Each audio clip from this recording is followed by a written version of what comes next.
দেখছেন কি এটা? মধু মধু মধু, এই মধুর রসমালাই এখন কাটবো। তো আজকে রসমালাইটা কাটা যাক। আজকে ঈদের পরের দিন, তো ঈদের পরের দিনে তো ভাবলাম যে তরমুজ খাবো। তো আপনাদের ভাইয়া এনে দিল তরমুজটা খাবো। তো কেটে নিই, তরমুজটাকে কাটবো।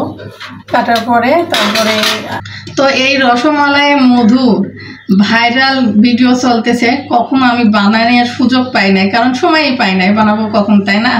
তো আজকে ফাইনালি সময় পেলাম, ভাবলাম যে আজকে মধু আর রসমালাইয়ের ভিডিওটা বানাই ফেলি। ফাইনালি সেই ভিডিওটা করতে আসলাম, কিরে কিরে মধু মধু রসমালাই। তো সেই ভিডিওটা আজকে করে ফেলি, কারণ সময় পাই নাই, তো ওই জন্য কিন্তু ভিডিওটা করাই হয়নি। তো আজকে করি। তো তরমুজটা অনেকদিন ধরে খাওয়া হচ্ছে, কিন্তু ভিডিওটাতে করব সেই সুযোগ হয়ে ওঠেনি।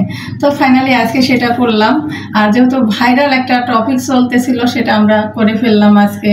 তো তারপরে আজকে আরো কি করছি না করছি সেটা তো আপনাদের সঙ্গে। মধুটা কেটে নিই, রসমালাইটা আপনারা দেখতে থাকুন। দেখা যাক রসমালাইয়ের ভিতরে লাল হয় কিনা, আসলে দেখা যাক কেমন লাল আছে, দেখা যাক।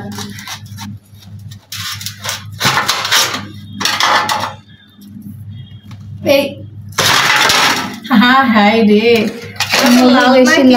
মধু তো লালও নাই, রসমালাইও লাল নাই। রসমালাই লাল না, তো তরমুজটা শুধু মোটা বড় হয়ে উঠেছে, কিন্তু ভিতরে লাল হয়নি। এই যে এখনো খোসাটা কত মোটা আছে,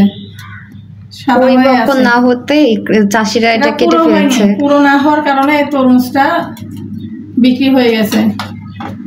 তরমুজ খেতে ভালো লাগবে না। কিছুদিন আগে এই যে বাজার থেকে গরুর পাগুলি নিয়ে আসছিল, তো সেগুলি অর্ধেক রান্না হয়েছিল আর অর্ধেক ছিল। তো সেগুলি আজকে রান্না করার জন্য চলে আসলাম ফাইনালি রান্নাঘরে। আর মনে করলাম যে অনেকদিন থাকলে পারে, বেশি দিন থাকলে কিন্তু জিনিসের স্বাদটা নষ্ট হয়ে যাবে, খেতে কিন্তু ভালো লাগবে না। তো ফাইনালি আজকে ভাবলাম যে রান্না করে নিই, আর মেয়েও বেশি দিন থাকবে না, চলে যাবে। তো রান্না করে নিয়ে এলে পারে এটা খেতেও আমাদেরও ভালো হবে, যেহেতু বেশি দিন থাকলে কিন্তু যে কোনো জিনিসের স্বাদ নষ্ট হয়ে যায়, ফ্রিজে বেশি দিন রাখলে কিন্তু ভালো লাগে না। তো তার জন্য আজকে রান্না করতে চলে আসলাম। দুপুরে যেহেতু রান্না বাড়ি কমপ্লিট হয়ে গেছে, ভাবলাম যে এই হাতেই রান্না করে রেখে দিই, তাহলে আস্তে ধীরে জালে জালে সুন্দর হবে খেতে। তো রান্না করে নিব। আর এই তো মশলাটা একটু কষিয়ে নিলাম, কষিয়ে সাইডে তারপরে যে গরুর ঠ্যাং বা যে কি বলে নিরহারি বলে, সেগুলি দিয়ে দিলাম। এটা সুন্দরভাবে রান্না করে নিব। আর একটু মশলার সঙ্গে কষিয়ে নিলে কিন্তু কাজে মশলার যে কাঁচা গন্ধ সেটা কিন্তু থাকে না। তো আমি তো এইভাবে রান্না করি, আপনারা কিভাবে রান্না করেন অবশ্যই কমেন্টে জানাই। তো যাই হোক, রান্নাটা কমপ্লিট করি।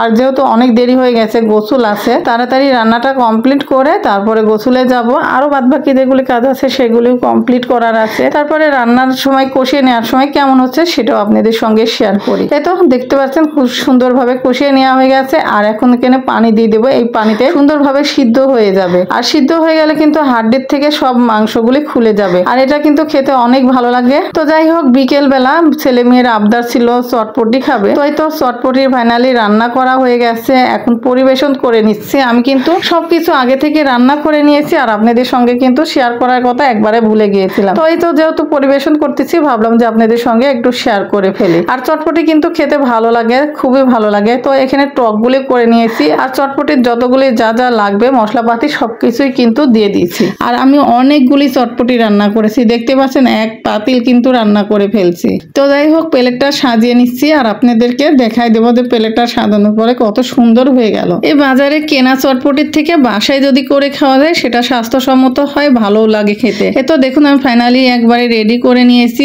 অনেক সুন্দর এসেছে। আর ক্যামেরাতে কেমন বোঝা যাচ্ছে জানি না, কিন্তু অনেক সুন্দর হয়েছিল প্লেটটা সাজিয়ে নেওয়ার পরে। এই তো তিনজনের জন্য এখানে সাজিয়ে নিয়েছি, ওদের তিন বাপ বেটা মেয়ের জন্য। আর সুন্দর একটা লাগছে না দেখতে কিন্তু অনেক সুন্দর লাগছে। যাই হোক, মাশাআল্লাহ বলবেন। আর এভাবে বাসায় অবশ্যই আপনারা রান্না করে খেয়ে দেখতে পারেন, অনেক বেশি ভালো লাগবে। আর আজকের ভিডিওটা বেশি বড় করলাম না, এ পর্যন্তই। সবাই ভালো থাকবেন, সুস্থ থাকবেন। আল্লাহ হাফেজ, আসসালামু আলাইকুম।